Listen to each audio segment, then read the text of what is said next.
जेव्हापासून गोठा चालू झालाय किंवा दूध चालू झालंय, साहिवालचं दूध आपले कस्टमर फिक्स आहेत. ओके. माझं जास्त दूध नाहीये, एक 90 ते 80 लिटरची आपली दूध रोज जातं साहिवालचं. नाही, गेल्या काही दिवसामध्ये तुम्हाला काही मिल्क चार्जर चालू झाल्यानंतरचा रिस्पॉन्स? सर त्यांनी दूध बदलून बघितलीत, त्यांची मुलं दूध पित नाहीत. दुसरं रात्री 10 किंवा 11 वाजतात गाडी पोहोचायला, तोपर्यंत आपल्या दुकानापाशी वेट करतात.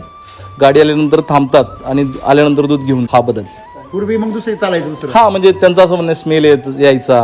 पूर्वीचं स्मेल येत होता. पॅकिंग केल्यानंतर थंड किंवा ट्रान्सपोर्टेशन मध्ये लेट गाडी पोहोचली, पण आता येत नाही. आता तसा विषय राहिला नाही. आता हेच पाहिजे. हेच पाहिजे. म्हणजे थोडक्यात दुधामध्ये पण फरक पडला, आजारात फरक पडला, त्याच्यानंतर गाभण राहण्यात फरक पडला, दुधाच्या लॅक्टेशन पिरियड मध्ये फरक पडला, शेणाच्या क्वालिटीमध्ये फरक पडला. हे सगळे कॅल्क्युलेशन्स काढले तर मला वाटते मिल्क चार्जर तुमचं तर म्हणजे वरदानच आहे. वरदान आहे.